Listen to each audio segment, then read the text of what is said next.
Hello, welcome, and thanks for joining us on this edition of News 2. I'm Sandra Gumansing. Topping our newscast, is the Virgin Islands election system running the 2014 primaries or not? This question was finally answered at a meeting of the Joint Board of Elections on St. Thomas on Wednesday. The board members finally voted on the issue in spite of confusing and sometimes contradicting sections of the Elections Code. News 2's April Knight has that story. The election system of the Virgin Islands is definitely running the primaries this year. The dispute on whether running the primaries falls under the election system's responsibility ended Wednesday with a joint board. The vague wording of the law contributed to the confusion on which body is funding or running the primaries. There's a lot of overlapping and discrepancy in the law. There are many sections that are very confusing. The margin was tight, with 6 voting for the election system to run the primaries and 5 against. Those in favor point out that the legislature had already appropriated some $350,000 to the election system for the 2014 primary elections. This year, the Democratic Party is expecting the VI election system to take care of the primaries, but the Republicans want to run and fund their own. It still remains that the main section of 232 is that the primary must be financed by the party, even though there are other overlapping, confusing sections. According to Republicans, they're more than willing to pony up the money for their primary elections and take that burden off of taxpayers. By not having a primary by us, the government will be saving money, and that money can be used for so many other things. It remains to be seen whether any political party will take this decision by the Board of Elections to court. But with election season upon us, the possibility becomes less and less likely. Reporting for News 2, I'm April Knight. A revised version of the 2014 elections calendar was also on the agenda at the joint board meeting. You can visit www.vivote.com for more information on the upcoming elections process. Here's an update on the case surrounding former realtor Rosemary Sauter. A set of affidavits that were under seal since 2010 were recently released in the wake of Sauter's extradition to the Virgin Islands, and they detail Sauter's dealings with her past clients. Some 12 sets of victims of Sauter's schemes relate how they were owed thousands of dollars by Sauter and were promised refunds that never came. The highest amount defrauded in those affidavits came up to $700,000. News 2 will keep you updated on the Sauter case. A few weeks ago, WAPA broke ground on a new propane facility, and Vitol, one of the world's largest physical traders of oil and natural gas project, is helping them do that. But some people anxious about job creation say they're having a hard time getting information about jobs with Vitol. News 2's Erica Parsons has more.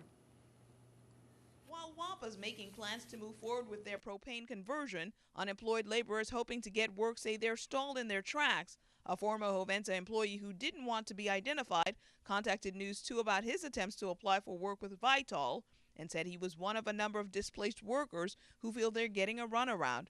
But labor officials say that's not the case. We're just as anxious as everybody else to get everybody to work. So we have been speaking to Hugo Hodge, executive director, and he's put us in contact with the Vitol contractor. Commissioner Bryan says the bids to request for proposal have gone out according to WAPA, but a final contractor hasn't been selected. Until they have a contractor, they won't be able to issue jobs, and we'll be able to see what exactly is out there. They did the ground clearing, which was done by local subcontractor. But further than that, for the actual construction of the tanks and the other work that's going to be done, none of that has gone out yet. So we're looking forward to having a meeting with them once that contract is awarded, so we could think about manpower and how that's going to play out in St. Croix as well as St. Thomas. While those jobs may not be available yet, Bryan says there are other projects on St. Croix workers can keep an eye out for. You have the Alcoa cleanup. They're going to be hiring a couple people for that. That's going to start up in around June, July. There's also the solar project by Toshiba that's going on across the street from Renaissance Park. That's going to be starting up in May, June. They're going to be looking for a couple people there. Most of those projects are small, 20 to 30 people. In the meantime, checking in with the Department of Labor is the best way to find out what jobs are available, as many of those companies use the department to do their recruiting. Erica Parsons, News 2. Labor officials urge people to register on the website at vidol.gov to find job resources as well as available jobs. Those who aren't comfortable with computers can also go into the office for help. The Virgin Islands Water and Power Authority advises the public that they are working on the splicing of a new fiber optic cable along route of St. Croix Underground Feeder number 8 from 11 p.m. Friday, April 11th until 7 a.m. Saturday, April 12th, and again from 11 p.m. Saturday to 7 a.m. Sunday, April 13th. Motorists are advised to proceed with extreme caution in construction areas due to men working at the road intersections and to follow traffic directions for the safety of crews, pedestrians, and other drivers. Turning our attention stateside, one of the victims of the stabbing attack at a suburban Pittsburgh high school is speaking out. The motive for the attack remains unclear. Alexis Christophorus has the latest from Murrysville, Pennsylvania. 16-year-old Brett Hurt says it all happened so fast. He described the moment a fellow student stabbed him in the back during a rampage at Franklin Regional Senior High School. He was running up the hallway and hit me on the way, and I didn't even know what happened. Hurt credits his friend Gracie with saving his life. Her putting pressure on my wound, make sure I didn't bleed out. 16-year-old sophomore Alex Ribel is charged with multiple counts of attempted homicide and aggravated assault for the attack that left 21 students and a school security guard injured. His lawyer says the teen has no history of violence or mental illness. He was a good kid. He's a B student, never been in trouble, well-liked, not a loner. While investigators search for a motive, Brett Hurt's mother questions whether the school community played a role. What have we done to alienate this child for him to do such a gruesome thing? The high school is expected to reopen Monday after the bloody scene is cleaned up, but some victims say they don't know if they'll be able to go back. I think if I walked in there, I might just freeze and won't be able to move. Ribel is being charged as an adult. His lawyer is requesting a psychiatric evaluation. Alexis Christophorus, CBS News, Murrysville, Pennsylvania. And keeping our eye on the economy, General Motors has suspended 2 engineers with pay in the wake of the delayed recall of thousands of cars with a deadly defect. There are allegations that at least one engineer tried to cover up the switch problem by fixing it without changing the part number. General Motors says at least 13 people were killed in crashes linked to the faulty ignition switch. Here's the New York Stock Exchange with our stock market watch. The Dow, Nasdaq, S&P all down. The Dow 266, Nasdaq 129, S&P 39. Coming up on News 2, your winning lottery numbers are on the way. Grab a pen and paper. Plus, the clock is ticking. Tax time draws near. Have you many questions? Need some tips? We get details from the Bureau's director on what you need to know before and even after April 15th.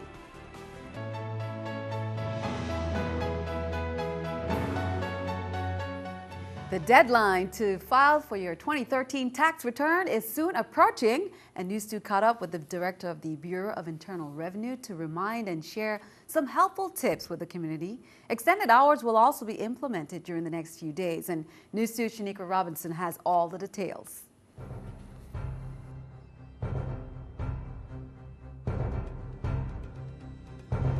The Virgin Islands Bureau of Internal Revenues would like to remind the community that the 2013 income tax returns are due by Tuesday, April 15th. We would like for taxpayers to file by April 15th. All liabilities due and payable to the Virgin Islands Bureau are due on April 15th. The Virgin Islands Bureau of Internal Revenue is responsible for administering and enforcing the internal revenue tax laws of the Virgin Islands. You need to bring in your tax return, appropriately signed and dated, along with any liabilities due to the Virgin Islands Bureau with a check payable to the Virgin Islands Bureau. If you're owed a refund, that would not be the case. Your refund will be calculated and we will process your return, and as the funding becomes available, you will be paid your refund. The following are a few tips and reminders while filing with the Bureau of Internal Revenues. It's really important that you sign and date your return. That's always tip number 1. If we get a return that's not signed, we won't be able to process it. We want you to use your mailing address as opposed to your residential address. Make sure that all Social Security numbers for all dependents and the return filers are listed on the return as it is on the Social Security card. To accommodate the April 15th rush, the Internal Revenue offices on all islands will be open for extended hours. This Saturday is the last day of our tax assistance program. We are also going to have folks available to accept your returns on that day, and that is on all islands from 9 to 11 on Saturday. Then we'll have the extended hours on the 14th and the 15th, starting from 7 in the morning to 9 at night. Shaniqua Robinson, News 2. And we will be providing you with tax tips each night leading up to Tuesday, April 15th. Be sure to tune in to News 2. Actor, director, and inspirational speaker Charles Dutton was the keynote speaker at the University of the Virgin Islands 2014 Alfred O'Heath Distinguished Lecture Series with the topic From Jail to Yale, held at the Reichel Center on St. Thomas on Wednesday. He told his personal story about his journey from the Maryland prison system to becoming a well-respected actor educated at Yale University. Dutton's career has spanned theater, television, and film. He received several nominations for the National Association for the Advancement of Colored People Image Award for Rock, which he also produced for HBO. Dutton was convicted in his youth of manslaughter after a fight resulted in the death of a man he claimed had attacked him. 3 celebrity chefs teamed up with 3 local students for the annual food fight on the beach at Cane Bay. It's all part of the week-long St. Croix Food and Wine Experience. The teams had to overcome a series of timed challenges to win bragging rights. Those challenges included a blind taste test, the $10 permit, and one-pot meal. Chef Dean Spinks, with his partner Darylyn Acevedo, walked away with the title. Chef Billy Dismon with Gina Newton and Chef Leah Cohen with partner Jalen Newton made up the other 2 teams. The students were selected as winners from the AgFest Junior Chef competition. Well, the week-long activities celebrating the Week of the Young Child will come to an end on Friday, April 11th, with a huge celebration and parade to conclude the activities on St. Thomas. Students will take part in a parade starting from 9 a.m. from Emile Griffith Park to the Atleta Cancrine Junior High School. Lots of food, games, and music will keep everyone entertained. After the parade, a surprise guest artist will be performing and speaking at the event. Tomorrow, we're going to have a day of fun-filled activity of learning, fun, and excitement for the children of the Virgin Islands for the Week of the Young Child. Face painting, story reading, storytelling, book stories, any kind of stories. We're going to have an exciting guest, and there will be a parade. I expect approximately 2,000 children to this event. So we are focusing on our younger children and recognizing their talent and offering a week of fun and excitement as well as learning for these children. Well, if you purchased a sheet of the VI lottery ticket, you may have noticed photos of fresh, healthy foods.